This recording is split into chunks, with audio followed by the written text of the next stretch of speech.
Hi, I'm Anna, otherwise known as Luxuria. I'm a Melbourne-based burlesque and drag performance artist. For a few months now I've been living with my family, which has been good because for other reasons not all of my family's in the one place, so it's nice to have the few of us together where we are. So I'm currently in my childhood home. My daily routine consists of, thankfully, still a day job, which I do from the dining room table. And that gives a sort of structure to the week. So I have 4 days a week being a desk jockey, and then I give myself a couple of days of doing nothing, catching up on Netflix that I haven't seen in a long time, but then also trying to fit in a couple of days of working on Luxuria as much as I can.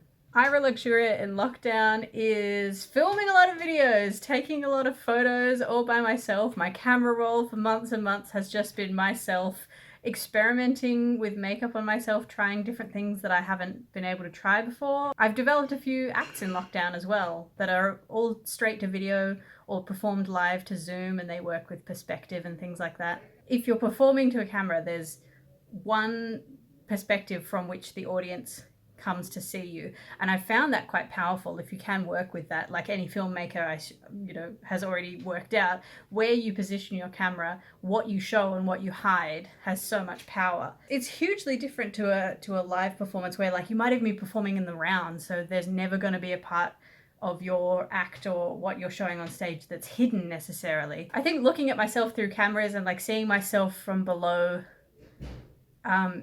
I guess you look back and you think, oh, when I was high up on a stage, people really must have seen this as larger than life. And you know, whenever you're performing, you're kind of worried that you're not going to appear as big as you want to be, you know, if you're going to get everything across. But watching that back, you're like, oh no, like even just being in a room, like at the 86, and everyone who's performing is up here. It's such a mighty, worshipful experience to see anyone like that. So you're reminded of your power as a performer. Through a lot of self-reflection, I'm coming to terms with a more fluid relationship with gender.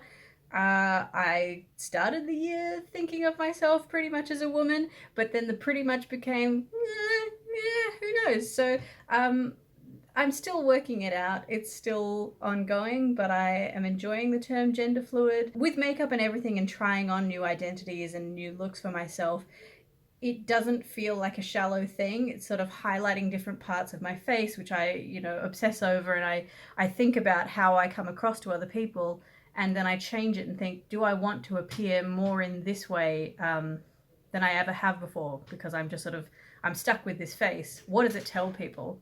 What do I want it to tell people? I definitely wouldn't say that I'm unique for blurring the line between burlesque and drag. I think a lot of people really want to do that now because burlesque, for about as long as drag has been, performing this really exaggerated form of agenda, this fantasy of agenda that we kind of wish we could be, but also know that we're not because we're human. We're at a regular level, but it's really fun to experiment with pushing it as far as you can go. Both scenes are really about character and storytelling, and there's elements of gender that are just there to be picked up and molded and played with. I want to give props to anyone who's managed to keep producing online shows in this time. So like Sophie Delightful, the team at Siete Cabaret, the wonderful group that put together Gender Fluid Spill in Aisle 3, which was a wonderful show. Anyone who within this whole time, despite all the struggles we're facing, can still get it together and organize people to put on a show. I'm just so thrilled that they've done it. Like, whatever quality or whatever frequency of show they're doing, it's just wonderful that it still happens, and there's still people that just want to make others feel good for an evening. I think the things that I'm looking for are still quite a way away. Like, desperately we're all just wondering when we can be in a room and scream with everyone else at a show that's going on and we're all together.